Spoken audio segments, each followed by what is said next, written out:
Pessoal, vídeo aula 3, parte 9. Nós veremos agora as operações com os números complexos, iniciando com operações de soma e subtração.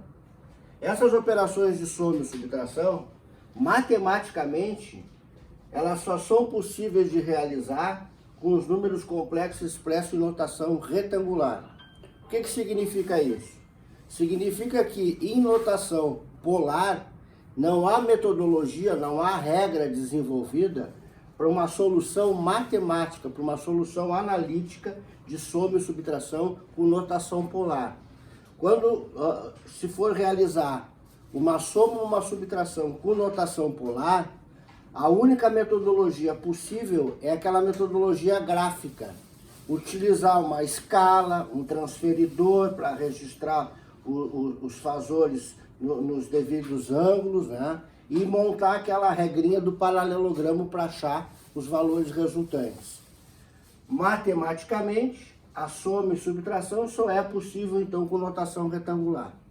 Aqui nós veremos dois exemplos, soma e subtração, já aplicados aqui à eletricidade. Neste primeiro exemplo, nós temos um circuito com dois ramos, um ramo com uma associação série RL e outro ramo com uma associação série RC. Nós conhecemos as duas componentes parciais de corrente, a corrente no segundo ramo, RC, e a corrente no primeiro ramo, RL. A soma dessas duas correntes vai resultar na corrente total do circuito, por aplicação da primeira lei de Kirchhoff. A corrente que chega no nó é igual ao somatório das correntes que saem no nó, ok? Evidentemente, a gente vai fazer essa soma, não é uma soma aritmética, é uma soma fasorial, aplicando a primeira lei de Kirchhoff. O processo é muito simples. Cada uma das correntes, nós vamos expressar aqui, a primeira corrente 6 menos J8, somado com a segunda corrente 2 mais J2. Qual é a metodologia? Qual é a regra? Ela é muito simples. A operação de soma, ela vai ser realizada com cada uma das componentes dos nossos fasores. A componente real do primeiro fasor, com a componente real do segundo fasor, e a componente imaginária do primeiro fasor com a componente imaginária do segundo fasor. É muito simples.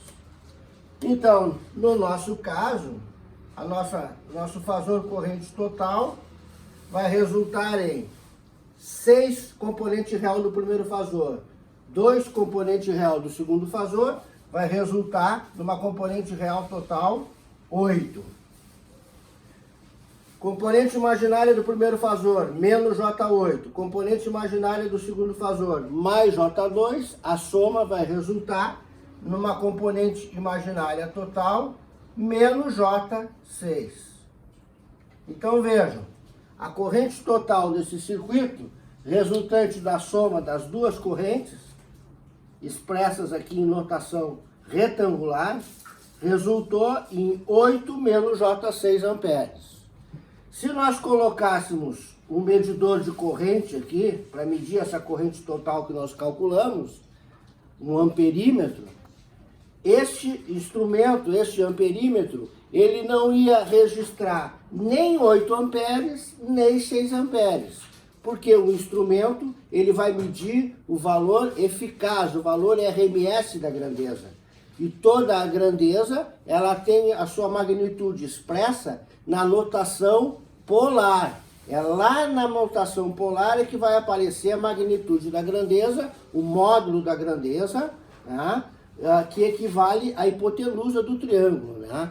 Ok? Então, para saber a medida desta corrente, será necessário que a gente transforme essa notação retangular para polar, para aí sim surgir como resultado o módulo, a magnitude e o ângulo de fase desta corrente. este processo de transformação retangular e polar e retangular, nós veremos mais adiante.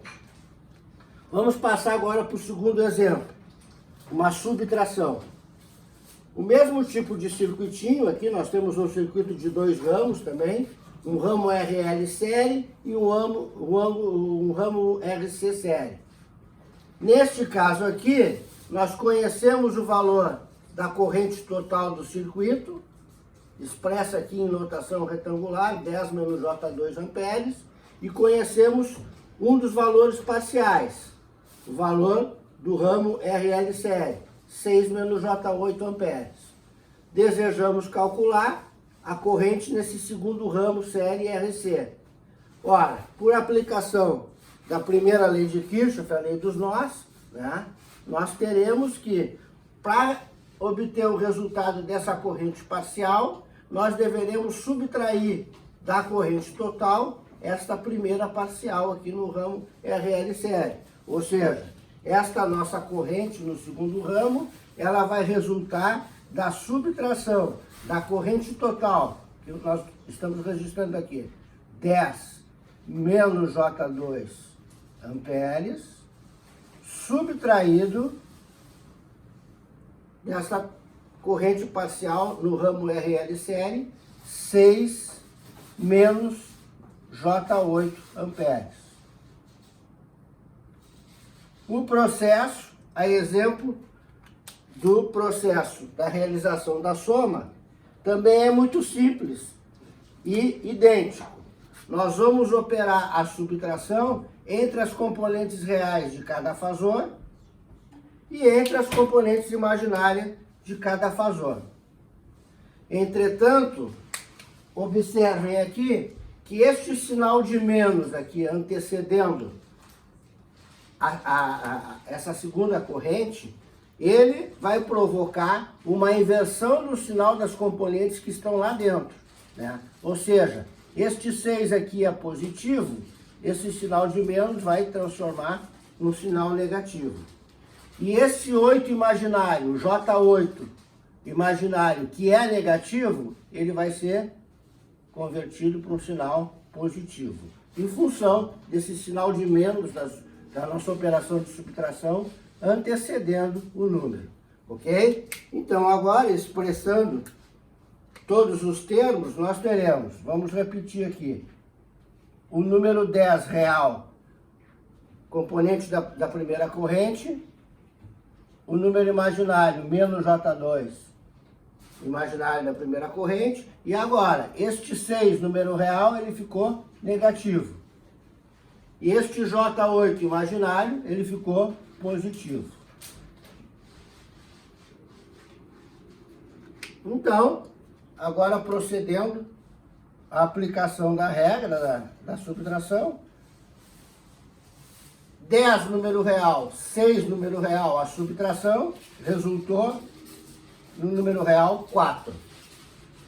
O imaginário menos J2 com o imaginário mais J8 resultou em imaginário J6. Então, este é o resultado da corrente neste segundo ramo. 4 mais J6 amperes. Também expresso em notação retangular. Da mesma forma, se nós colocássemos aqui neste ramo um instrumento para medir essa corrente, um amperímetro, a leitura desse instrumento não seria nem 4, nem 6 amperes. O instrumento vai medir a magnitude da grandeza expressa em notação polar, que nós veremos mais adiante. Outro destaque aqui, para finalizar, é que cada uma dessas correntes, né, vamos dar o exemplo dessa corrente total aqui, 10 menos J2 amperes. Cada parcela dessa corrente tem a responsabilidade pelo fluxo de um tipo de energia, pelo transporte de um tipo de potência. Estes 10 amperes aqui, enquanto componente real ou ativa dessa corrente, ele é o responsável pelo transporte da potência real ou ativa P, medida em watts. Este 2 amperes imaginário com o sinal negativo, expressa que esta corrente tem uma característica resistiva e indutiva. Por quê? Porque essa potência reativa aqui, ela vai resultar negativa. Essa corrente aqui, com esse sinal de menos na componente imaginária, está nos informando que ela está em atraso em relação à tensão. Então, esta parcela 2 amperes, componente imaginária ou reativa da corrente, é aquela responsável pelo transporte da potência reativa Q desse circuito, caracterizada como uma potência reativa indutiva. Então, nós teremos aqui um L, um QL. Por quê? Porque esta corrente está em atraso em relação à tensão. O atraso, ele está caracterizado por esse sinal de menos na parte imaginária, ok?